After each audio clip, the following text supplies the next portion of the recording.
नमस्कार. आज आपण एका अशा सिस्टमबद्दल बोलणार आहोत जी एकदम साधी आहे पण तितकीच पॉवरफुल. आपल्या रोजच्या कामात एक शिस्त आणायला ही पद्धत खूप मदत करेल. चला तर मग सुरू करूया.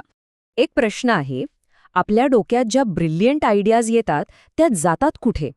म्हणजे बघा ना, आपण चालत असतो, काम करत असतो, कधीकधी तर नुसतं शांत बसलेलो असतो आणि अचानक काहीतरी भन्नाट सुचतं. पण पुढच्या क्षणी ते गायब. कुठे जातात या सगळ्या कल्पना?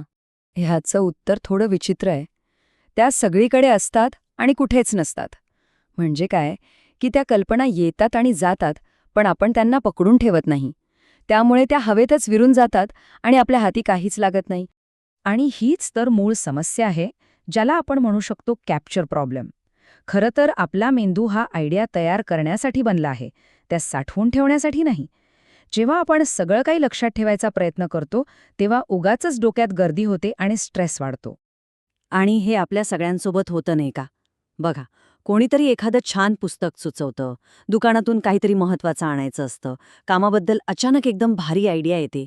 किंवा अरे हो, कोणाला तरी फोन करायचं वचन दिलेलं असतं, पण आपण विसरतो. का? कारण ह्या सगळ्या गोष्टी लक्षात ठेवायला आपल्याकडे एक पक्की जागाच नसते. पण चांगली गोष्ट ही आहे की या समस्येवर एक खूप सोपा उपाय आहे. आणि गंमत म्हणजे तो उपाय असलेलं साधन आपल्या सगळ्यांच्या खिशात आहे. हो, आपलं व्हॉट्सॲप. तर यामागची मुख्य कल्पना काय आहे? आपल्याला फक्त एका अशा जागेची गरज आहे जी विश्वासार्ह असेल. एक अशी जागा जिथे डोक्यात आलेली कोणतीही गोष्ट आपण क्षणाचाही विचार न करता लगेच टाकू शकू, इन्स्टंटली. तर ही सिस्टम वापरण्यासाठी एक अगदी सोपा 4 स्टेप्सचा प्रोटोकॉल आहे.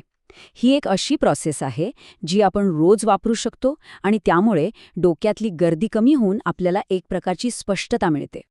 तर ही प्रक्रिया आहे तरी काय? अगदी सोपी आहे. फक्त 4 स्टेप्स आहेत. स्टेप 1, व्हॉट्सॲपवर फक्त स्वतःचा एक ग्रुप बनवा. त्याला नाव द्या क्विक कॅप्चर. झालं. स्टेप 2, आता डोक्यात जे काही येईल, कोणतीही आयडिया, कोणतंही काम, लगेच त्या ग्रुपवर टाका. टेक्स्ट करा किंवा व्हॉइस नोट पाठवा, काहीही चालेल.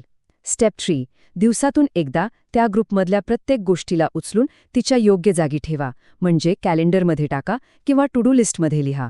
आणि शेवटची, सगळ्यात महत्त्वाची स्टेप 4, एकदा का त्या कामाचं नियोजन झालं की ती एंट्री ग्रुपमधून डिलीट करून टाका.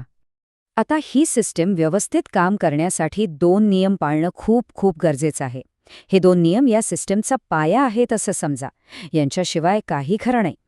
पहिला आणि सर्वात महत्त्वाचा नियम, डोक्यात येणारी प्रत्येक गोष्ट, मग ती कितीही छोटी किंवा मोठी असो, ती या ग्रुपमध्ये टाकायचीच. कोणतीही गोष्ट सुटता कामा नये. आणि फक्त टाकून चालणार नाही, तर तिचं नियोजन करणंही तितकंच महत्त्वाचं आहे. तेव्हाच या सिस्टीमवर आपला विश्वास बसेल. आणि हा आहे दुसरा, तितकाच महत्त्वाचा नियम. दिवसाच्या शेवटी आपला क्विक कॅप्चर ग्रुप कसा दिसला पाहिजे? तर असा, एकदम रिकामा, 0, 0, एकही मेसेज शिल्लक नको. याचा सरळ सरळ अर्थ काय होतो की दिवसभरात जे काही डोक्यात आलं त्या प्रत्येक गोष्टीचं नियोजन झाले, काहीही मागे राहिलेलं नाही. बरं, हे सगळं करायचं का? तर या एका अंतिम ध्येयासाठी, एक शांत आणि स्पष्ट मन. जेव्हा आपल्याला खात्री असते की आपल्या सगळ्या कल्पना, सगळी कामं एका ठिकाणी सुरक्षित आहेत, तेव्हा डोक्यातली गर्दी कमी होते आणि आपण शांतपणे फोकसने काम करू शकतो. सोप्या भाषेत सांगायचं तर ही पद्धत आपल्या मेंदूसाठी एक एम्प्टी इनबॉक्स तयार करते.